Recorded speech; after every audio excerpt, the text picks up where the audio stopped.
Good morning and welcome to Newsfirst Prime Time Sunrise. Well, bringing you the news live and direct from the Newsfirst Centre. Welcome to Prime Time Sunrise here on Newsfirst. A very good morning. It's nice to have with us here on a rather gloomy Tuesday morning in Colombo.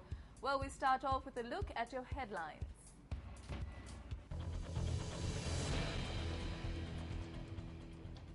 Rains expected in several parts of the island today as well. Atmospheric disturbance develops to a low-pressure zone. Reduction in the female population in the country compared to the male population. Committee stage debates to continue in Parliament.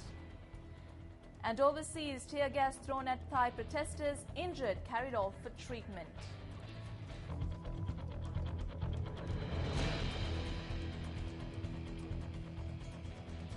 The intermittent weather conditions prevalent in the island is affecting many parts. The areas that were most affected was, of course, Anuradhapura, Kandy and Polonnaruwa, which has been receiving continuous rainfall over the past couple of days. The highest rainfall as of 8:30 last morning was 50.6 millimeters reported from the Anuradhapura district. How will the weather look like today? Will you have to take your umbrella out with you? Well, let's join Sonali Vanikabaduge of Newsfirst, who is at the Met Department in Colombo. Sonali, a very good morning to you. Good morning, Mahina, and good morning to everyone joining us on Prime Time Sunrise. Now, this is the first of several field reports to come. We are joining you live from the Department of Meteorology, and right now I am joined by its Director General, Mr. S.H. Karyavasam. A very good morning to you, Mr. Karyavasam. Good morning to you. Thank you for joining us. Now, there have been several atmospheric disturbances being reported in and around the Bay of Bengal. Specifically, your department issued a weather advisory cautioning the public regarding the impacts of adverse weather conditions. What have you got to say about this? Well, in fact, the weather systems, atmospheric disturbance conditions over the Bay of Bengal, and right now it has developed into a low pressure area, and it's about just about 100 kilometers away, east of our coast, so that we have to be very vigilant. The northeastern parts, if you consider about the north central province and eastern province, northern province and eastern slope of the central hills and Uga province also would get rain, and in fact that's also some sort of good news for the farmers and so on, farming community, because those areas they are getting some rain, but certain places may get fairly heavy rain, something like 100 millimeters in a day or something like that. And also the windy conditions also occasionally will prevail over those areas. Overall, the island is basically to some extent cloudy conditions. And if you consider about the sea areas, especially from the Mana and then to about the Hambantota area via Jaffna and then the Trinco, Betty also. So these sea areas, the near sea and the deep sea areas would get rough conditions and strong windy conditions, something like the 80 to 100 kilometers per hour.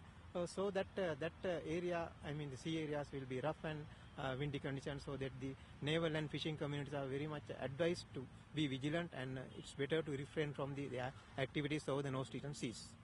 Thank you very much. That was, of course, the Director General of the Department of Meteorology joining us on our first field report here on Primetime Sunrise. This is Sonali Vanikabaduge reporting live. Back to you, Mahina.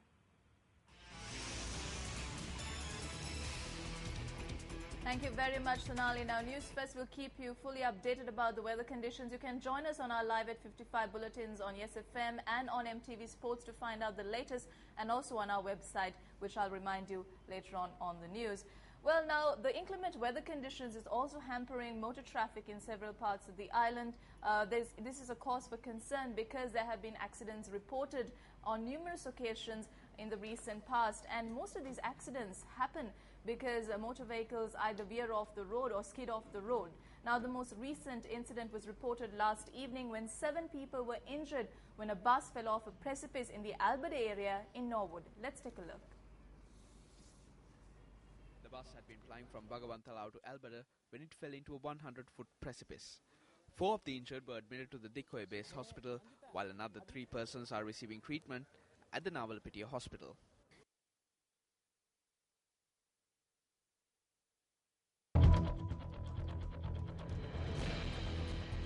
The story that has been making the headlines over the past couple of weeks has been, of course, the hunt for the chief suspect in the brutal murder of a police constable and his wife in the Kamburupiti area in Mathura. Now, the latest development is that the chief suspect in the murder of the police constable and his wife has been killed in a police fire.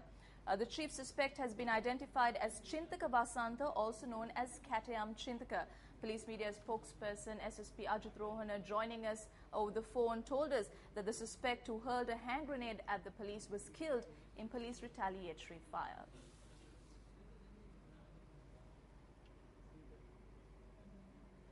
The police received information upon the main suspect, Katayam Chintaka, alias Chintaka Vasanta, in connection with the murder of police constable and his wife in Kamburupiti area that happened on the 16th of November 2013.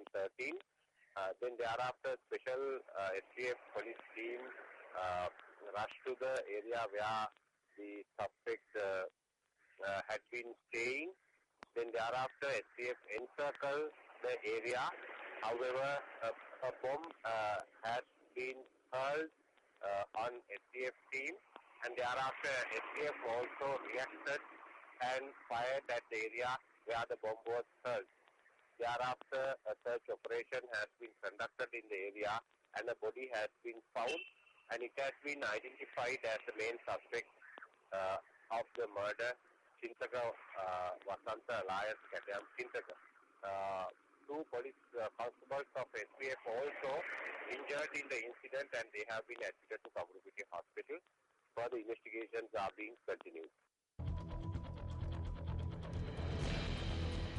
In more local news, the English language centre of the Western Province was declared open yesterday at the Kimbulgoda Mahavidyalaya in Yakala.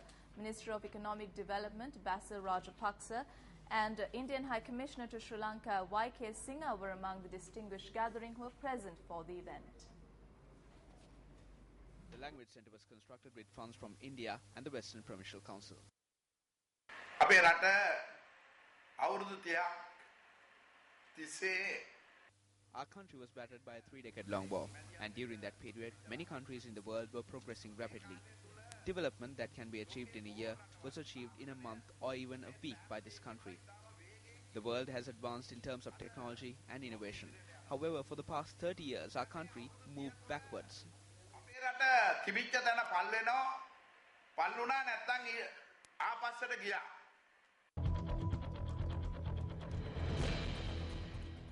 The Sri Lanka Human Rights Commission notes that they will be handing over their recommendations on the Grade 5 scholarship examination to the government during the course of this month. Legal Secretary of the Commission, Nimal Punchiheva, noted that they had finalized their recommendations based on the observations made by the panel of experts.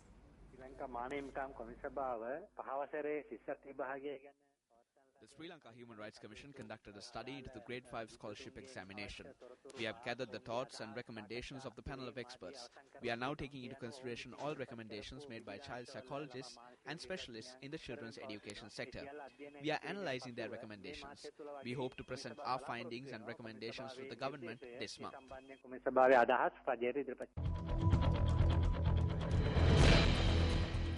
Today is day 2 of the committee stage debates of the 2014 budget. The parliament is due to commence at 9:30 this morning, and the expenditure heads of several sectors are to be taken up for debate today. Newsfirst will keep you updated on the parliamentary proceedings. You can join us on our lunchtime news update that's coming up at 12:30 for more on this, and also on our Live at 55 news bulletins, and also follow us on the web www.newsfirst.lk. A comprehensive report of the parliamentary proceedings will, of course, come your way at 9 tonight.